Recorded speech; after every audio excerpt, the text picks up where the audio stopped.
Galdagi lavhamiz suvdan oqilona foydalanish, uni boshqarishdagi O'zbekiston tajribasi va islohotlarimizning jahon maydonidagi e'tirofi haqida. Gap shundaki, mamlakatimiz Birlashgan Millatlar Tashkiloti barqaror rivojlanish maqsadlarining 6-maqsadi toza suv va sanitariya yo'nalishida sezilarli natijaga erishgan dunyodagi 3 ta mamlakat qatoridan o'rin oldi. Bu yutuqlar Nyu-Yorkdagi nufuzli forumda xalqaro hamjamiyatga taqdimot qilinib, innovatsion yondashuv va kelajak uchun mas'uliyat namunasi sifatida baholandi.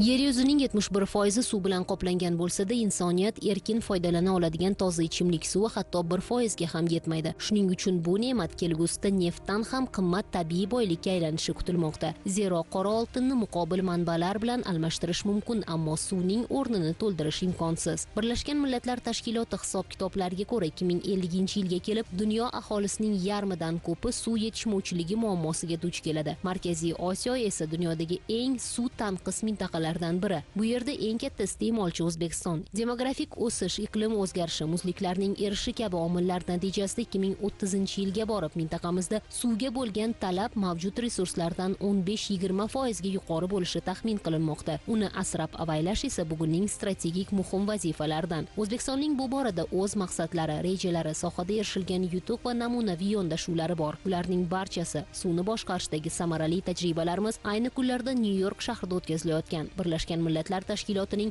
barqaror rivojlanish maqsadlari bo'yicha yuqori darajadagi siyosiy forumida xalqaro hamjamiyatga taqdim etildi. UNWAT baholashiga ko'ra 2026-yilda O'zbekiston barqaror rivojlanish maqsadlarining 6-maqsadi toza suv va sanitariya yo'nalishida sezilarli natijaga erishgan dunyodagi 3 ta mamlakatdan biri sifatida e'tirof etildi. Nufuzli xalqaro forumda mamlakatimizda suv xo'jaligida amalga oshirilgan institutsional va huquqiy islohotlar, aholini toza ichimlik suv bilan ta'minlash, suv tejovchi texnologiyalarni keng joriy etish, sohani raqamlashtirish hamda mintaqaviy suv diplomatiyasini rivojlantirish yo'nalishidagi yutuqlarimiz, samarali yechimlar haqida ma'lumot berildi. I would like to express my sincere gratitude to UNDESA, UN Water and FAO for organizing this forum at such a high level.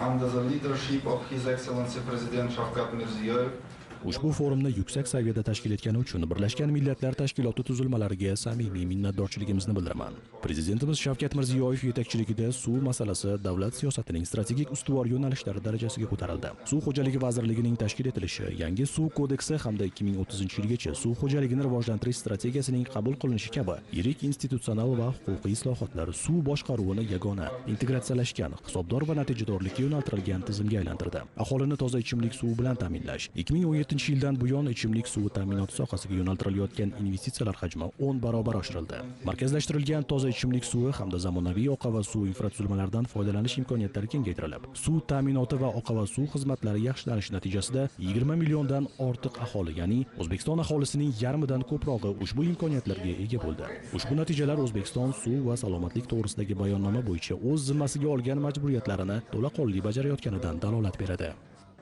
BMT e'tirof etgan raqamlarga e'tibor qarating.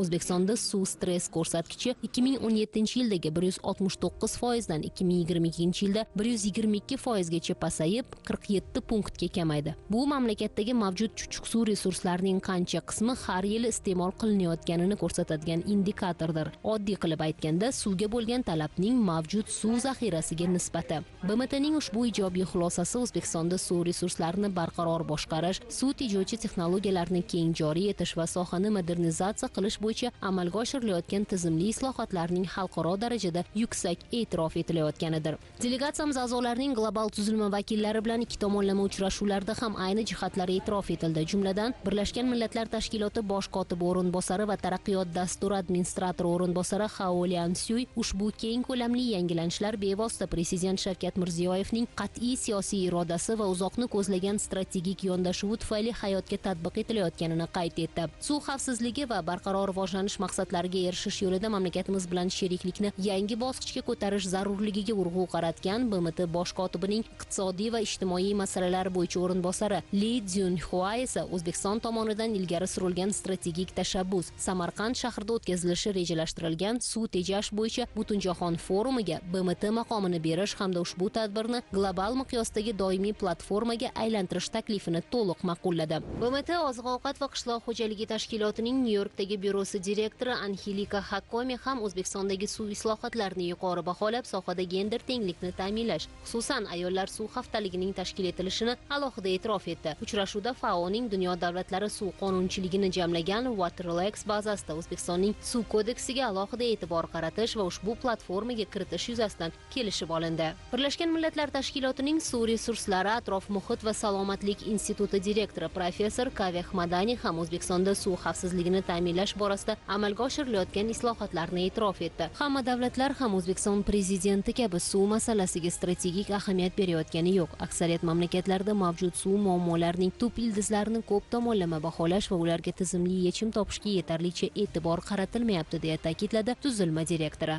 O'zbekistonda prezident Shavkat Mirziyoyev boshchiligida suv sohasida amalga oshirilayotgan islohotlar Jahon banki guruhining suv resurslari bo'yicha global direktori Saroj Kumar Jha tomonidan ham e'tirof etildi. Janob Kumar dunyoda ko'pgina davlatlar barqaror rivojlanish maqsadlarining aynan toza suv va sanitariya yo'nalishiga o'rtacha 0,05% byudjet mablag'larini yo'naltirayotgan bir davrda O'zbekistonda bu ko'rsatkich hozirda 3,2% ni tashkil etayotgani va yil yakuniga qadar 4,2% ga yetkazilishi rejalashtirilganini yuqori baholadi. BMTning Yevropa iqtisodiy komissiyasi o'rmon xo'jaligi, uy-joy qurilishi va yerdan foydalanish bo'yicha qo'mitasi direktori Paolo De Dahonim bilan muloqotda xalqaro idora vakili 2028-yilda BMT Yevropa iqtisodiy komissiyasi shafeligida atrof muhitni muhofaza qilish vazirlari konferensiyasini O'zbekistonda o'tkazish tashabbusini ilgari surdi. U mamlakatimizning sohadagi faol ishtiroki va tashabbuslarini qayd etib, O'zbekiston ushbu nufuzli anjumanni o'tkazish uchun munosib nomzod ekanini ta'kidladi.